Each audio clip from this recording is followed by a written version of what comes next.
Hello, and welcome to another episode of the Super Review Show's Career Retrospectives, right here on the Super Review Show. I am joined by Kyle and Mike. What's going on, guys? Hey. Yeah, it's just some strange days going on these days. So I'm just, making it through, beginning of the week, gotta, You're telling me, man. but yeah. I mean, I walked into a door the other day. I'm not sure what was going on. I was like, oh God, and I started in my head. But anyways, we're off to a terrible start. It's okay. The bad jokes are coming out. Yes. No, as the title of this podcast or this show suggests, we're going to be breaking down Mike's pick. Correct? Yes, Mike. I got it right this time. Woo-hoo. And I get to do a couple more picks soon, right? Or hey Kyle, what's going on? we're still waiting on Kyle's. One day one of mine will get picked. Oh my God. Oh my yes. God. But seriously, though, we're gonna be breaking down Mike's pick, his album that he picked out, which was The Doors' Strange Days from 1960. Man, 1967. So let's bring it up here for a second. Yeah, wait, what? Wasn't even born yet. My aunt was literally born in 1967. So there you go.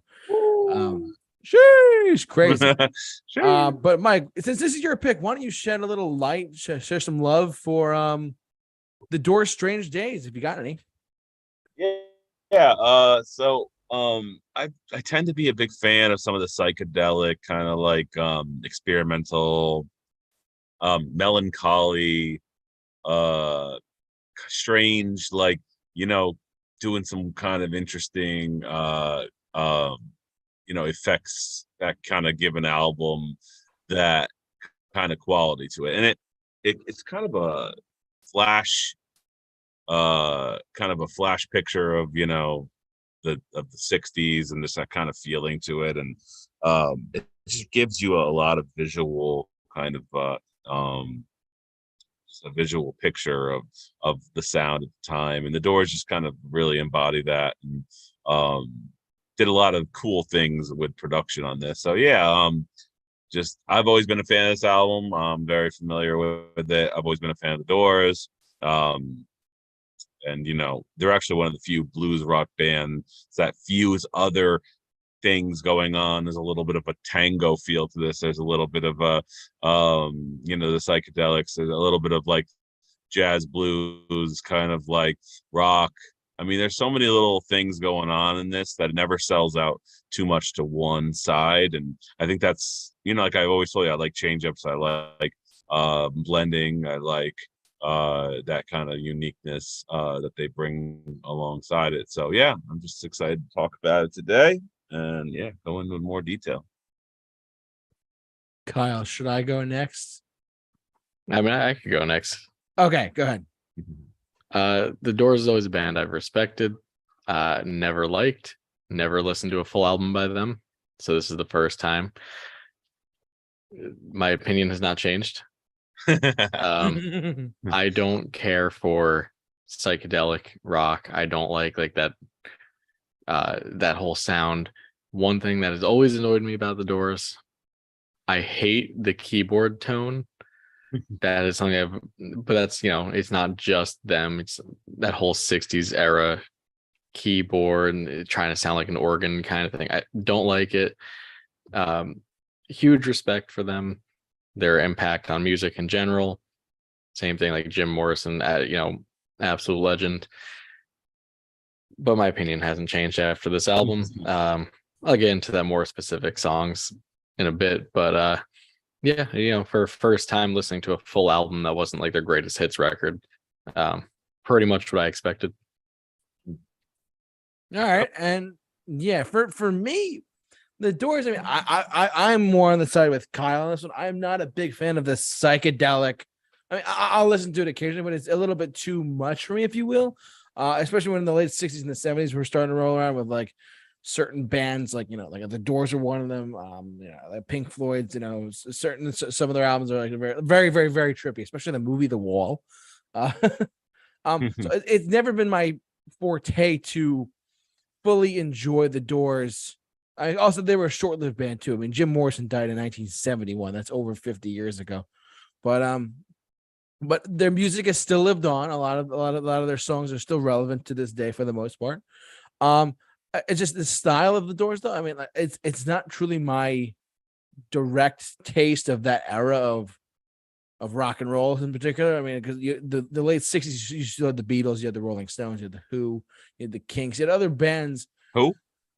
Yeah, what? What's going on? The what? The who? The where? What's going on? Who? What? The terrible jokes there. The how? Reverse lettering. No, but the Doors. I mean, I've never. This is my first exposure to a full album of theirs. I've known their hits. I know you look at like Riders on the Storm and other hits like that.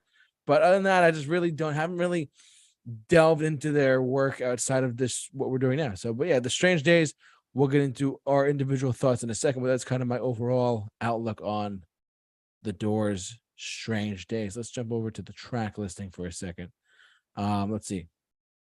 A total of 10 songs. I'll read off the track listing really quick, and then we'll let Mike go first.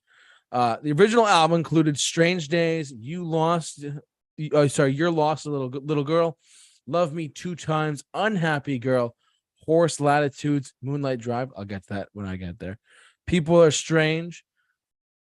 My Eyes Have Seen You. I Can't See Your Face in My Mind. And When the Music's Over. That is the track listing. And they did do reissues of certain other takes and whatnot of that, but we're mainly focusing on the original album when it came out back in the day.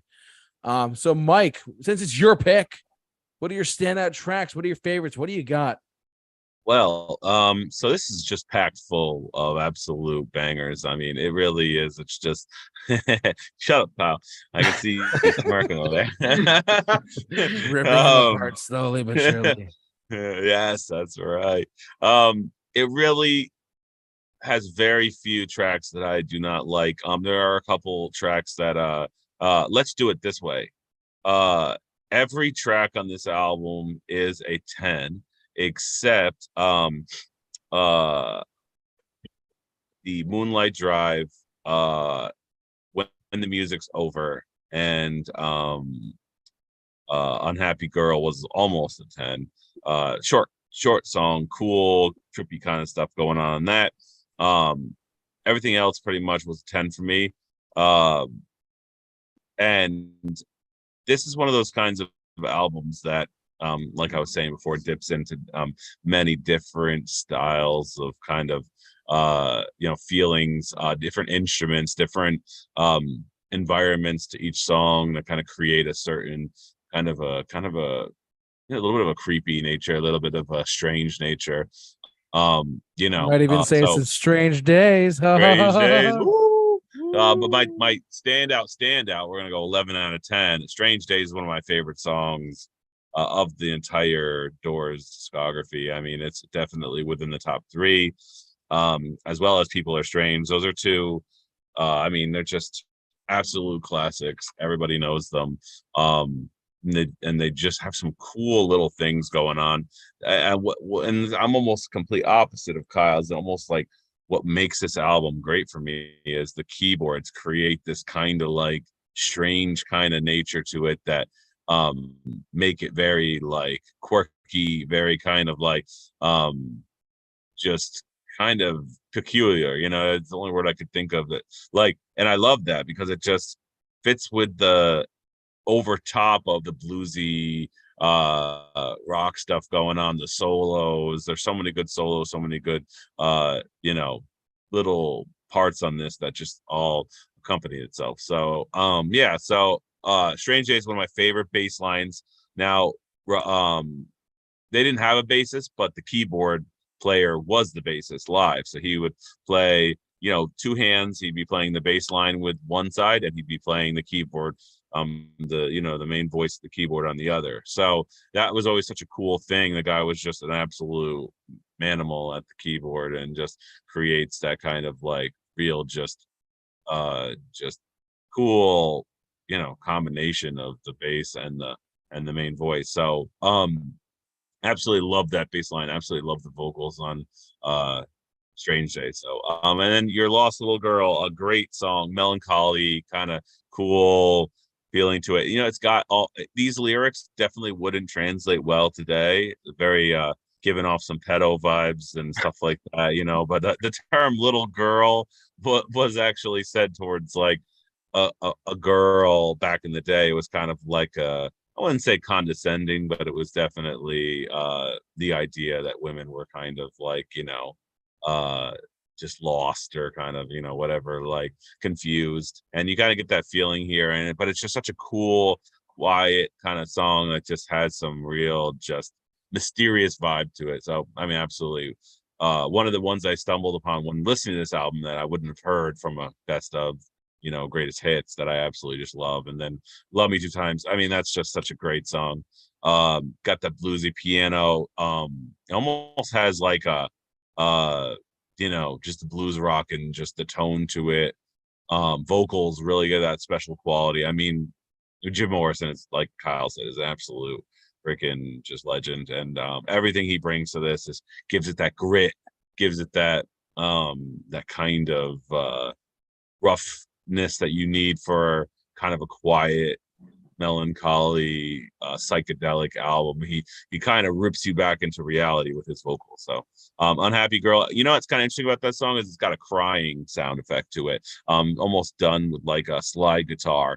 If you listen back again, you'll notice that it sounds like a girl crying. And if you actually go back and listen to it and think in that manner, it's exactly what they were going for. It's got that crying woo, woo, you know, that kind of a quality to it. The different moments in this track, they actually played the keyboard solo backward in the beginning of it. Yeah, I was actually doing some research on it. It was actually kind of interesting. And they did some trickery on this. They did some trickery on Strange Days with the vocals, like the kind of effects on the voice to give it that feeling like you're almost going through time almost, or like you know, going into another dimension. It feels like very psychedelic. So did a lot of tricks on this. And the reason why they did so many tricks on this is because they actually got a copy of the Beatles album. It was, what is this, Sergeant Pepper's Lonely Hearts. Like they actually got that copy of that and were so blown away by it that they wanted to do more experimentation and stuff going on that the Beatles were doing. And this was definitely kind of a cry to, you know, a call to action of like trying to achieve the same kind of you know, monumental influence that that album would have, you know. And it was just kind of interesting. And then Forest Latitudes is just a spoken word, strange kind of piece. And I don't know if you guys ever knew what horse latitude means. Horse latitudes were they're areas in the ocean that have very calm or no wind, no rough waters. And during those latitudes, during those pockets of area that sailors would hit, they began to run out of water, run out of resources. So the idea of horse latitudes is that was when you had to dump the things on board that were taking up resources and whatever. And the horses were the first thing to be dumped off because they were consuming this resource. So you actually listen back to that song. He talks about jettisoning the beast into the water, and it's pumping furiously. It's drowning, and this idea of just, we need to make it through this trip, and if we don't get rid of some of these excess kind of consumers of resources, we're gonna not make it. So yeah, actually really cool back story of that. And the idea of just sailors knew what was coming when they hit these areas where the winds weren't exactly helping their journey. Yeah, Moonlight Drive, you know, this is actually one of those songs I wasn't huge on when I first heard it. Going back to it multiple times, I really enjoyed it. 8.5 out of 10. Slide guitar gives the strange quality. It's got that quintessential Doors screaming raspy vocals. It builds, which I like that it builds, but kind of doesn't strike any super chord with me. It's one of those songs that you know, I mean, it's still legendary. It's just you know, one of the lesser songs of this album. I mean, People Are Strange, great song. Got that classic strange kind of feeling to it. Lyrics are great, really create a cool vision of being alone in a world where people who don't understand you. And then the gang vocals at the end really give you that sing-along quality, which I really like, because it's like, you know, it's one of those songs that's very catchy, and I could imagine a lot of people, you know, kind of singing this, you know, in a place where, like, a bar or something like that, when you're, you know, kind of having that kind of environment. So, yeah, coming down the list, My Eyes Have Seen You. Once again, good song. It almost reminds me of that song from Forrest Gump. I don't know, you remember that song I'm talking about? The one where, it's the one where, Jenny is like, he thinks she's gonna commit suicide, and or she's doing the drugs, and like, I'd have to look up the name of the song. Bird? Actually, probably Freebird. It's probably free. You're probably right. It reminds me of a part in Freebird. It was like the Like ending of Freebird, yeah. Yeah, exactly. It has that kind of building, but it's not one of my favorite songs. I just enjoy this song. 8.5 out of 10. And then I Can't See Your Face. It's actually a 10 out of 10 because I just really love the transitions musically, where it kind of goes to this minor, kind of sad, almost reminds you you're on the sea. If you actually listen to this and think about being on the sea, almost with the same theme of the Horse Latitudes, you really feel like you're floating on the sea, because it's got that kind of guitar to it that has that jazzy kind of, like, you're floating on the sea. It's got a very, you know, and almost reminds me of music from a video game, weirdly enough, like an RPG. And then, you know, we kind of come down to When the Music's Over. It's actually one of my least favorite track on the album. It's too long.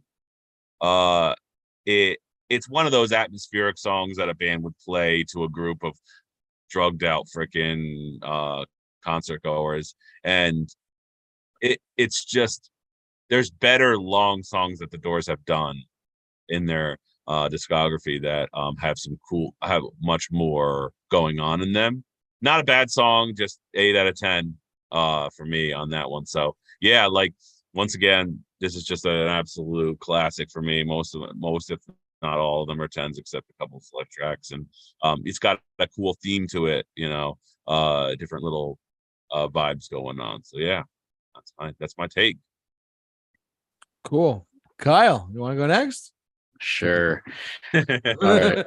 So I'm going to play devil's advocate here. As someone who doesn't like the Doors and doesn't like 60s era psychedelic rock, a lot of the songs, I'll go through each individual song, but a lot of them really were 4s and 5s for me. One of the, about 3 songs in, one of the things, I was actually listening with my fiance in the car, and she even said, literally right when I was about to say it, that this is just the definition of background music. And I could not agree more. Also listening to it while driving towards the end of the album, I was actually having to find myself smacking myself awake to keep me up. But anyway, Strange Days, again, just background music to me. 5 out of 10. It's not offensively bad at all. It's just kind of there for me. You're Lost, Little Girl, 4 out of 10. Really didn't like this one. Also, the title bothers me because grammatically it doesn't make sense. It's either missing a comma or it's the wrong form of your. Either one would fix it. Anyway, Love Me Two Times. It's an okay song. It's just not for me. You know, no denying it's one of their most iconic, best songs out there. 6 out of 10 for me. Not one I would go back to, but I wouldn't turn it off if it came on the radio or anything like that. Again, a lot of the things that I dislike about these tracks is that keyboard tone. Also, I feel like throughout there was just a severe lack of low end on the recording. I feel like having a lower end more prevalent would have held it up a bit more, would have added a bit more depth to the tracks. Unhappy Girl. The reason you like it, Mike, is like the complete opposite reason I like this one. I hated that like little crying sound effect they were doing. I also really didn't like like you mentioned, that backwards playing of the keyboard riff, I didn't like that either. It stood out noticeably in a bad way for me. But that brings us to Horse Latitudes, which was one of my favorite things on here. What? Wow. Yep. I did not expect to hear you say that. The only reason it's not higher than a 6 out of 10 for me is that it was too short and it didn't go anywhere. If they took that and they pushed it into like a more of, I guess, a song at the end, even like 30 seconds of more like actual musicality than just a spoken word thing, could have pushed it even higher. I actually didn't rate that one. I consider it not a track. I just consider like more of an interlude. Yeah, I actually just kind of, so when I give my score, I don't factor it in. I factor it in as almost like it's like an interlude or just like an environmental kind of like creating a certain kind of atmosphere. Like you said, if it like was doing that whole thing and then all of a sudden at the end you hear like heavy keyboards playing and then like a drum beat and then just like him repeating some words over and over again, like some of these kinds of artists would do, and it just dragged it out into something, like you said, evolved it into something like musically. I probably would have gone into that and said, okay, it's a track, but like to me it's just it's with the backstory and what it creates, it's nothing more than to paint the picture for the rest of the album and give you that, and that feeling of you're out in the ocean, you know what I mean, you're just floating out there. I wish that the rest of the album felt like that though. So then to me, imagine my surprise when the next song was not Horse Longitudes. But Moonlight Drive, coming off the back of the intensity of Horse Latitudes, really didn't hit for me. Just 5 out of 10. Again, nothing. A lot of these songs aren't ones that I would turn off if they came on, but I wouldn't seek them out. My problems, the reason I'm not giving more in depth about each song is my problems with the songs are pretty much the same for all of them. People Are Strange. This is the one track on the album that I would actually voluntarily go back to. The main reason for that being the keyboards kind of take a back seat in the production. They're not as prevalent. They don't have that annoying tone to them nearly as much as the other tracks on here did. So that one I actually enjoyed quite a bit. Then here's where the album takes a huge downturn for me. My Eyes Have Seen You. Kind of same reasoning, 4 out of 10. Same reasoning for the other tracks. But then we get to I Can't See Your Face in My Mind. Easily my least favorite on here. Just really didn't enjoy it. Actually, my fiance also, when it was over, we were both like, thank God. There was just something about this one I really didn't like. And then when the music's over, couldn't agree with you more, Mike. Way too long. Didn't have to be 11 minutes.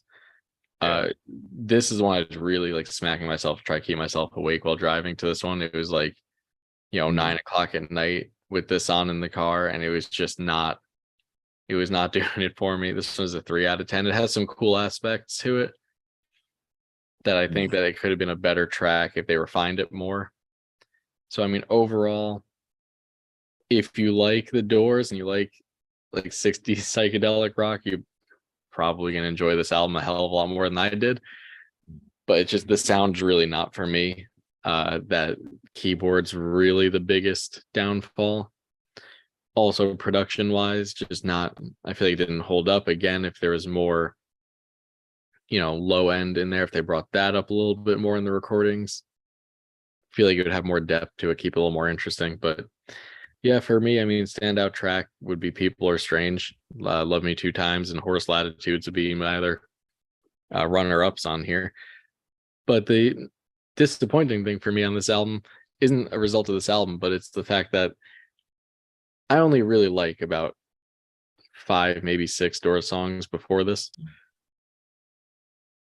I think only one of them was on here, and that was People Are Strange.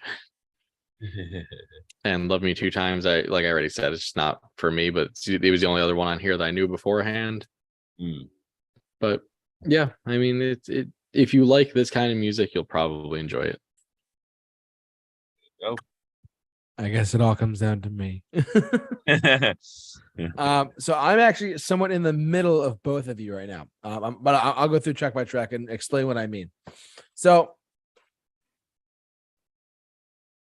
one thing that right off the bat is I didn't realize I was listening to it, but looking at it now, pretty much the first side of with the exception of Horse Latitudes, each song is pretty much the same length except for Unhappy Girl and Horse Latitudes. Like, but if you put Horse Latitudes and Unhappy Girl into one song, it's 3 minutes and 30 seconds for some reason. It all just cohesively works that way. I just want to point that out. It's like OCD, whatever, right? But I'm kind of like Kyle on this actually. I only knew a couple of Doors songs. Obviously, I know Riders on the Storm. I know People Are Strange, it was on this album.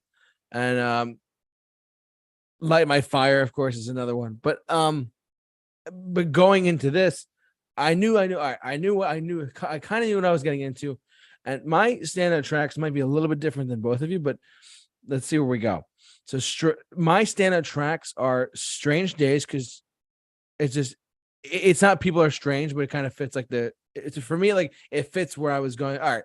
It was a nice introduction, if you will, to the album. Like I was like, all right, I'm going into it.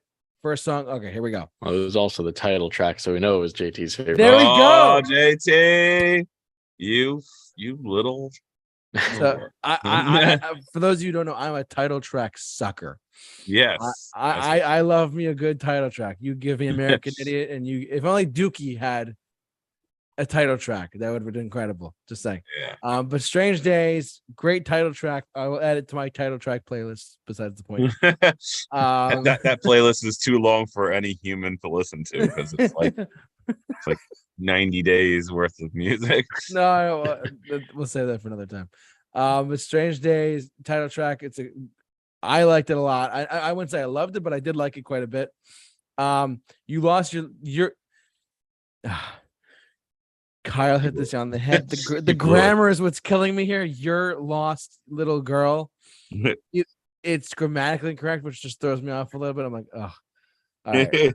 That kind of dropped down a little bit for me too. I was like, oh wait, it's not grammatically correct. It's not grammatically correct. What the hell? Anyways, Love Me Two Times. Obviously, it's up there as one of those songs by the Doors that was a bit of a staple for them at the time. Unhappy Girl and Horse Latitudes. I kind of see where you're coming from, Mike, though. I do agree with you. Like Horse Latitudes, it's like if you could be on, if you put your mindset, if you put your mind on like you're in the sea or the ocean or whatever you said, I can see where you're coming from there. Yeah. I do wish it was longer though. To Kyle's point as well. I mean, I wish if it was 3 minutes and 30 seconds, we might have had a different conversation. Who knows? But yeah, no, this is Horse. I wish it was longer. I did like what I heard though, truthfully. But the standout track outside of the title track is Moonlight Drive. Why is it Moonlight Drive, ladies and gentlemen? Because I live on Moonlight Drive. Oh, I'm not disclosing specifically where I live, but yeah. Relevancy. It just stood out. It's 3 minutes exactly. It's perfect. Wow. So it's like Moonlight Drive. Here we go, baby. You're gonna find the J-Man. Anyway, you're gonna find the J-Man on Moonlight Drive. Yeah, I'm not telling you where I live, but yes, if you want to dig around on Google, go ahead. Yeah. Side 2 though, People Are Strange, an iconic Doors song. I knew it going into it, so getting more familiar with it, I was like, all right, I'm in like familiar Doors territory, if you will. You know what I mean? Great, really good song overall. My Eyes Have Seen You. It didn't do much for me. I mean, I liked it, but it didn't like have that like when I go back to it, feel to it.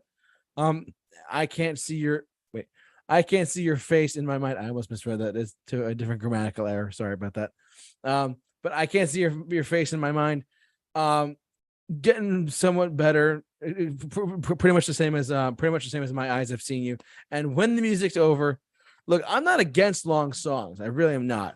I mean, I have to listen to Rush's 2112 at some point soon. I do know that. I have to listen to the whole thing on that. But Rush has a lot of long songs. We talked about Rush last week. But wow. It's long. It definitely does feel like it's like you feel your kind of struggling a bit. You're like, you're questioning your existence. It's kind of like you're driving in the middle of a desert. You're kind of like, all right, well, I'm driving in the middle of a desert, and the Doors when the music's over is on, and sure enough, it's like, I'm still driving. What's going on? You start saying you're dozing off. It's not. I wish, and the Doors are great for like long songs. So as you guys said, it makes me want to go back and listen to some of their longer material. I just have to go back and find it. But this one was like, oh my god, it's like we're driving, and there's no end in sight except for the cliff that we go off of. We'll just say no, but I'm having way too much fun. But that's besides the point, though. But overall, my stand-up tracks though are "Strange Days," "Love Me Two Times," "Moonlight Drive" because I live on the same street. "People Are Strange," and what was the other one I just said? "Horse Latitudes" too. So those are my stand-up tracks: are "Strange Days," "Love Me Two Times," "Horse Latitudes," "Moonlight Drive," and "People Are Strange." Those are my stand-up tracks for me personally. Now that we've all given our insight on this fantastic record, let's go over and rate it, shall we? So Mike, is your pick, use your album? Yes. Come on. So if we're gonna it's a 10 out of 10, right? well, if we're gonna go straight on just actual rating of the songs, it would I'm gonna say I would say it's like a 9.4 out of 10. But then, like as I told you guys, I always award points as a whole piece of music. I award points based on for the time, for the production, use of tricks, and kind of uniqueness. I award points as a whole piece of music, and it's a 10 out of 10. I mean, it bumps it up to that. It really is. It has it's packed full of songs that just have so many cool instruments on them, so many cool musical kind of sounds to it. Be it this piano kind of sounds like an old Western kind of piano, or like a like a blues piano, and then this piano sounds like this synth, which they said it was like the first album to have a synth in it ever, like a synth sound. Like I forget what I was reading about that, but it said something along the lines of it was like the first album in the history of music to have like a synth, like like a Moog, what do you call it, the Moog synthesizer or whatever. Just it has so many different little instruments and sounds and kind of cool feelings to it, laid back feelings, pacing to it that really just fits in all speeds and kind of musical kind of pacing that helps someone listen to an album and not get like too just bored or whatever, besides obviously that last song. But yeah, it's 10 out of 10. And I'm just glad that you guys could experience an entire album by the Doors. I mean, as I called it, I knew Kyle wouldn't like this album, but it still is important that you guys listen to it, whether you like it or not. And I feel like we all have to have that kind of mentality when experiencing things. You go into it understanding that you're listening to a part of history, part of musical kind of technique. Lots of it's all metaphorical. It's all got a very kind of overall theme to it. And I love themed albums because when you're in a theme, you begin to kind of put yourself in the scenario that they're creating for you, or the theme that they're creating. So it takes you to that place, and then you teleport back when you're done. So it's kind of a cool little journey that it'll take you on. So yeah. So it's a 10 out of 10, right? 10 out of 10. Kyle, is there any hope for your rating? Kyle's a crazy change of heart goes into a 10. No, 10 out of 10. No. So I mean, yeah, like I said, I went into this. I did go into it with an open mind. I always approach music like that. Even if it's a band that I'm not necessarily fond of, or an artist I don't really care for, I always go into an album with an open mind. It unfortunately didn't change my opinion at all.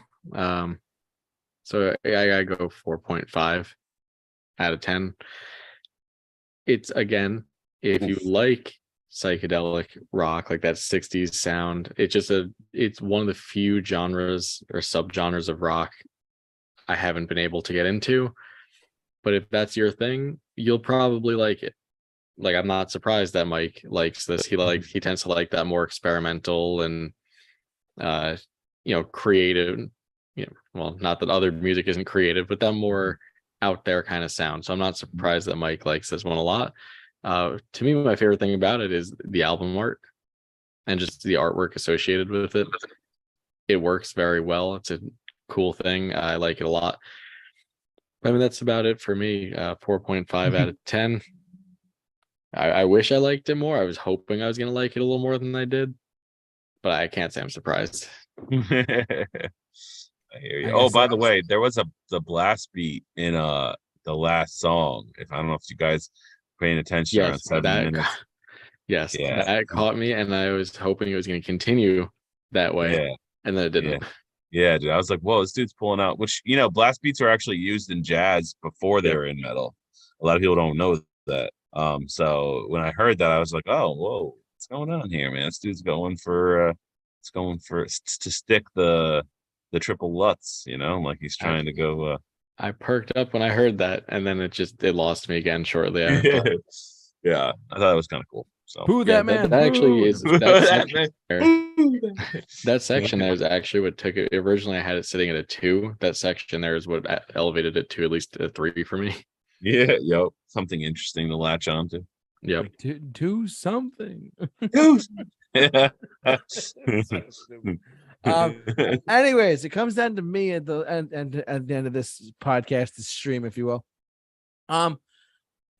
I liked what I heard, but there was some mishaps here and there. Like there wasn't enough there to fully make me say, there's nothing that can make me go above like a 6, truthfully. So I'm pretty mid on this, truthfully. But I feel like I'm one of these people where I actually do appreciate some of the psychedelic stuff, like late Beatles career, like some Stones and whatnot, the Who, and the other bands of this time period that made like even like the not the Lovin' Spoonful. What are they called? The Zombies with Time of the Season, stuff like that, like that kind of like trippy keyboard stuff. I if I go back to it, like I need more time. I feel like this is an album I need more time to develop with it to get more into it. I would go back to it more like in like a year, like a 6-month time span, just to give it another shot. And maybe my mood or maybe my range will change a little bit. But right now I'm sitting at about a 6. About a 6.25, 6.5 out of 10, truthfully. There's things I liked a lot. There's some things that were really slow, like questionable, long, strange things to say. Strange. To see if you know what I mean, but or to listen to. But yeah, honestly, I'm sitting about a 6.25 or 6.5, truthfully, for me, Mike. So I'm a little bit higher than Kyle. Sorry, Kyle's the villain today. Villain again. 2 times in a row. Yeah, and by the way, this was number 409 on the 500 greatest albums of all time for Rolling Stone. So it was just interesting to see some of I was looking on the Wikipedia page at some of the production stuff, where it's sat on the albums list, and also in their greater discography, which, they have great albums. But like, it's interesting to see, it's more of a psychedelic take, like you guys were saying. So it sits well with the psychedelic fans more so than it does with your fans who like the more like Morrison Hotel, which is more like more blues forward. That's where I align more. Yeah, like like that have like a lot more blues forward tracks. So which I love both equally. So I don't have a favorite of the 2 sounds. If anything, I love them blended. I would love a hard rock and bluesy track go straight into some psychedelic stuff. I'd be happier than a pig in shit because I love change ups, and I love when you're just going along and then boom, take you right out of that into something trippy, because it throws your brain for a loop. And that's why I've always liked offbeat drum patterns. I've always liked guitars that were kind of dissonant sounding, that kind of challenged your brain on what it thinks should be there.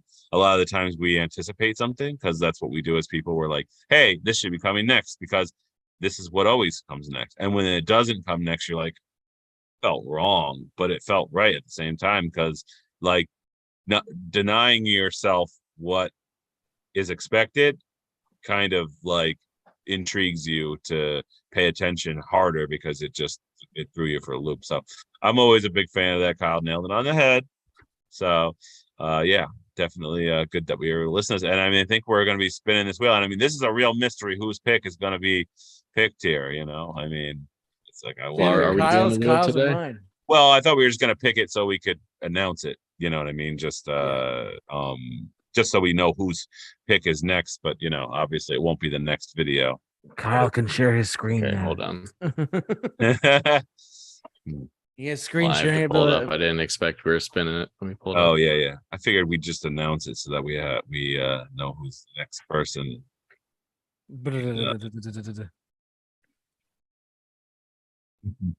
All right. Yes. There it is. All right. 3 left. All right. So this is not our next video, but it'll be Soon. It will be Kyle's Like next 3 selection. weeks from now. Yes. We'll see.